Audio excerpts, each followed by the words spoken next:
নির্বাচনের আগের ৩টি গুরুত্বপূর্ণ দিন। অর্থাৎ নির্বাচন যদি ১১ তারিখে হয়, তাহলে আমি ৯, ৮, ৭ এই ৩ দিনের সম্ভাব্য কিছু ঘটনা বলি এবং এই ৩ দিনের আগে পরের কিছু ঘটনা বলি, যা কিনা সম্ভাব্য হতে পারে আবার নাও হতে পারে। আর এগুলো হলে কি হবে কিংবা না হলে কি হবে, এই বিষয়গুলো নিয়ে আমি আমার নিজস্ব চিন্তা চেতনা থেকে যেটি ভালো মনে হয় সেটি আপনাদের নিকট উপস্থাপন করব। প্রথমত, নির্বাচন যদি ১১ তারিখে হয়, তাহলে আমি কেন ৯ তারিখকে টার্গেট করলাম? আবার আমি এই ভিডিওটি করছি ৫ তারিখে। ৫ তারিখের বাদ দিয়ে ৬ তারিখকে বাদ দিয়ে আমি ৭ তারিখের কেন ঘটনাপুঞ্জি আপনাদের সামনে তুলে ধরার চেষ্টা করছি। এর কারণ হলো যে আমি ভিডিও করছি ৫ তারিখে, ৬ তারিখে শুক্রবার, সরকারি বন্ধের দিন। আমাদের দেশে শুক্রবারে কেয়ামত হয় বা কেয়ামত হবে। এছাড়া সাধারণত বাংলাদেশে শুক্রবারে বড় কোনো ঘটনা ঘটে না। শনিবারে ৭ তারিখ, রোববারে ৮ তারিখ আর সোমবারে ৯ তারিখ, মঙ্গলবারে ১০ তারিখ, বুধবারে ১১ তারিখ। বুধবারে আপনাদের হলো ইলেকশন। তো বুধবারের আগে হলো মঙ্গলবার, তার আগে সোমবার। কোন ৩টি দিন নিয়ে আপনাদের সঙ্গে আলোচনা করব? শনিবার, রবিবার, সোমবার। এখানে ৩ দিন ৩ রাত, মূলত ৭২ ঘন্টা। এই ৭২ ঘন্টাকে আমার কাছে মনে হচ্ছে দম বন্ধ করা একটি ঘটনা।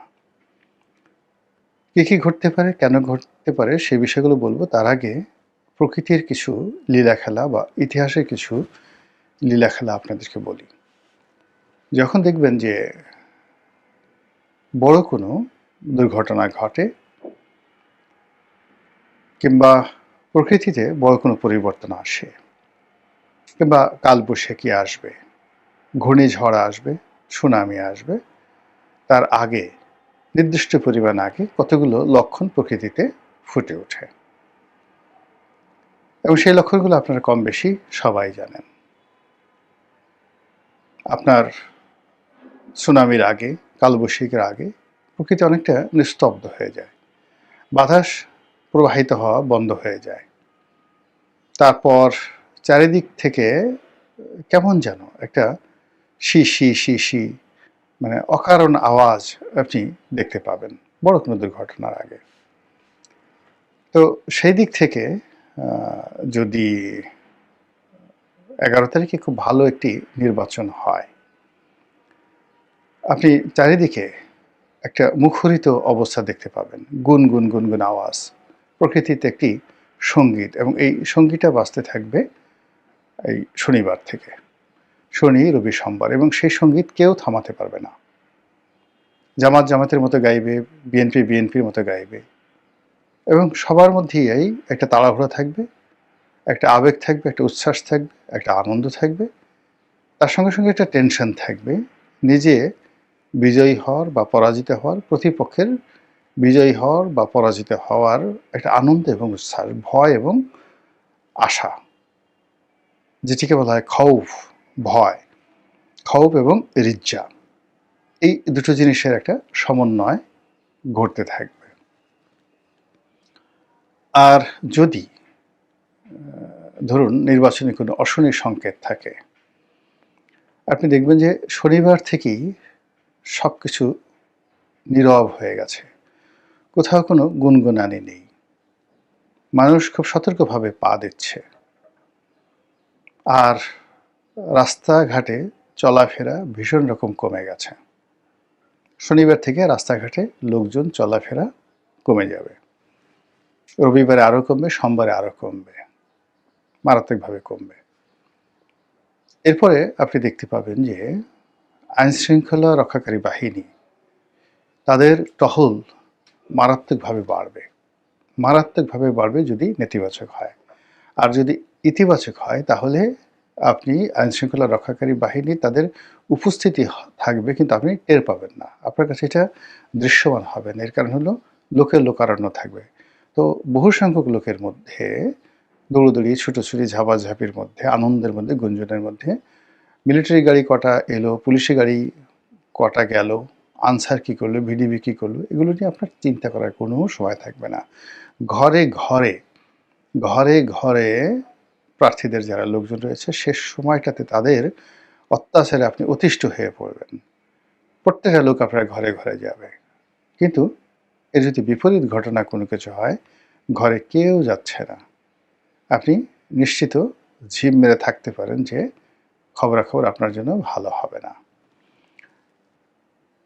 অন্য একটা বিষয় রয়েছে, সেই বিষয়টা হলো এই পৃথিবীতে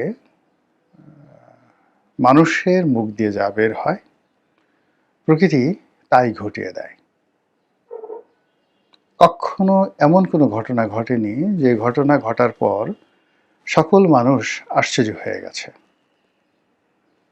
যেমন ধরুন শেখ হাসিনার পতন হলো, বহু মানুষ বলেছে যে এর পতন হবে এবং তাকে পালিয়ে যেতে হবে।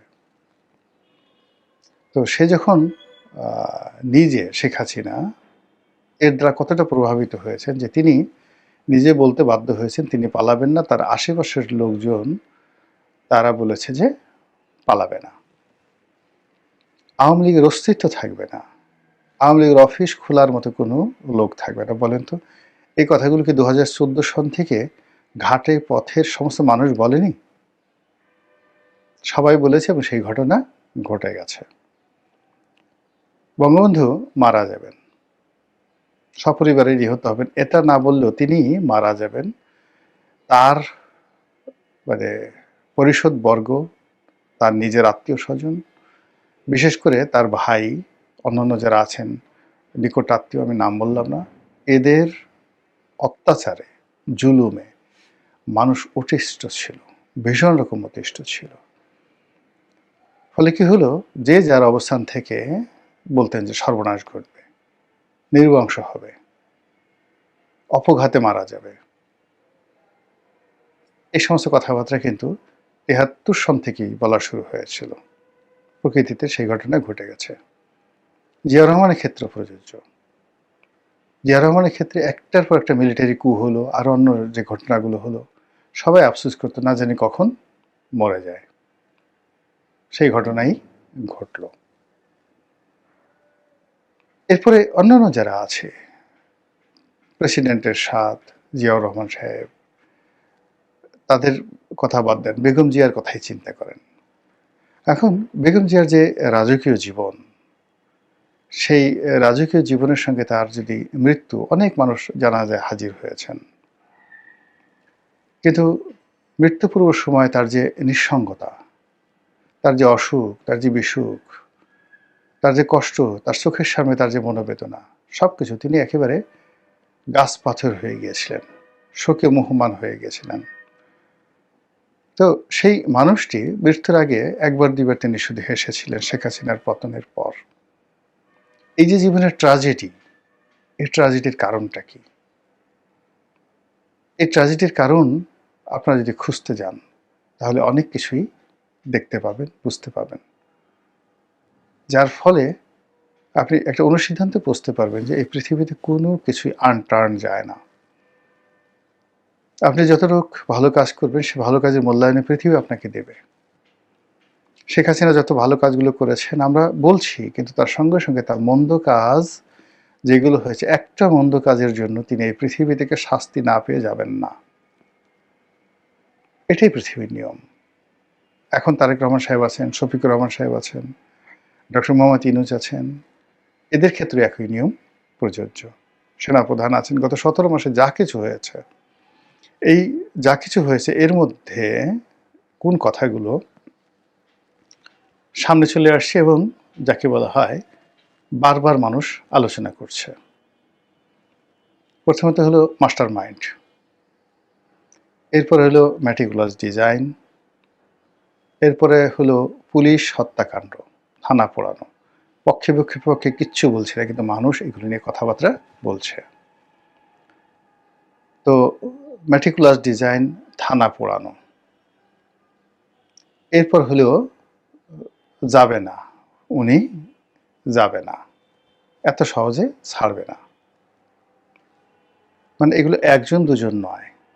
যদি কেউ বলে থাকে যে উনি চলে যাবেন যথাসময়ে, উনি ভদ্রলোক মানুষ, এদের সংখ্যা যদি একজন হয়, উনি চলে যাবেন না, এদের সংখ্যা 1000 জন। তো এই যে উনি থাকবেন না, উনি চলে যাবেন, এরপর আসলো কি? গুপ্ত শক্তি, জামাত ইসলামিক দলগুলো ক্ষমতায় আসবে। তারপর ম্যাটিকুলাস ডিজাইনে ইলেকশন ইঞ্জিনিয়ারিং হবে, গুপ্ত শক্তি জাল ভোট দেবে। ফলাফল যে কি হবে, ভোট কেন্দ্রে যে কত লোক যাবে, এই বিষয়গুলো নিয়ে প্রতি মুহূর্তে লোকজন বিতর্ক করছে। এই বিতর্কের কারণে আপনারা ধরে নিতে পারেন যে গত 17 মাসে যে বিতর্কগুলো, যে কথাগুলো বহুবার উচ্চারিত হয়েছে, এই কথার বাইরে 11 তারিখে কিছুই হবে না, কখনো কিছু হবে না। মিরাকেল বলে কোনো কিছু হবে না। যা কিছু ঘটে তার আগে তার সব কিছু বর্তে থাকে, প্রকাশিত হতে থাকে, সেগুলো আওয়াজ তৈরি করতে থাকে, এবং সেই আওয়াজের একটা প্রতিফলন ঘটতে থাকে। যেমন ধরুন, সারপ্রাইজিংলি যে ঘটনাগুলো ঘটেছে, সেটা হলো 2014 সালের নির্বাচনের ফলাফল সারপ্রাইজিং। নির্বাচনের পর আমরা আশা করিনি যে 5 বছর থাকবে, সারপ্রাইজিং। 18 নির্বাচন সারপ্রাইজিং, 2024 নির্বাচন সারপ্রাইজিং। তো সেক্ষেত্রে যে নির্বাচনটি, সেই নির্বাচনটি আমাদের যে কথাবার্তা, সমাজের যা কিছু চলছে সেই নিয়ম অনুযায়ী নির্বাচনটি যদি হয়, সেটি হবে না, এটি হবে একটি সারপ্রাইজিং নির্বাচন, এক। আর আমরা যদি সারপ্রাইজিং মানে ম্যাজিক্যাল, থান্ডারিং, তারপরে যাকে বলা হয় অ্যাস্ট্রোনাস্টিং, এরপরে আরও অনেক কিছু ইংরেজি শব্দ আপনি যদি যুক্ত করেন, বাংলাতে আপনি যদি সেগুলো বলেন, তাহলে যে যা দেখলে আপনি কিংকর্তব্য বিমূঢ় হয়ে যাবেন, থান্ডার্ড হয়ে যাবেন, বজ্রাহত হয়ে যাবেন, তারপরে আপনি যাকে বলে এখন বেকুব হয়ে যাবেন, তারপরে আপনি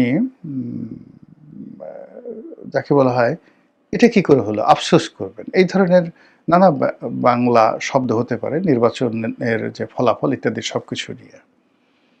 কিন্তু নির্বাচনের আগে এবং পরে যে ঘটনাগুলো ঘটবে, চূড়ান্তভাবে যে ঘটনাগুলো ঘটবে, যেটি একটি অধ্যায়ের সমাপ্তি ঘটবে এবং একটা নতুন এরা তৈরি করবে। সমাপ্তি ঘটবে হলো যে ধরুন ডক্টর মোহাম্মদ ইউনূসের রাজত্বের সমাপ্তি ঘটবে, আর যারা ক্ষমতায় আসবে তাদের একটা নতুন এরা তৈরি হবে। এটা অবশ্যই হবে এই যে গত 17 মাসে যে ন্যারেটিভগুলো তৈরি হয়েছে, সেই ন্যারেটিভের ভিত্তিতে। আর এই যে ন্যারেটিভগুলো, যেগুলোর ভিত্তিতে একটা নতুন এরা তৈরি হবে এবং একটা গ্রুপ ক্ষমতা থেকে চলে যাবে আর একটা গ্রুপ আসবে। এদের এই সমস্ত রসায়নগুলো, কাটাকাটিগুলো, গুতোগুতিগুলো, এদের যে পর্দার আড়ালের সমস্ত খেলাধুলাগুলো, যা কিছু সম্ভব সব কিছু এই 3 দিনে, মানে শনিবার 7 তারিখ, 8 তারিখ, 9 তারিখ, রবিবার, সোমবার, এই 3 দিনের মধ্যে এই জিনিসগুলো অবশ্যই ঘটবে। যেটা বললাম, যদি ইতিবাচক কোনো কিছু ঘটে তাহলে এক ধরনের ফলাফল, আর নেতিবাচক যখন ঘটবে তখন ওই সিমটমগুলো আপনি দেখতে পারবেন, যে আগের সময় বলছি বেশ কিছুক্ষণ আগে।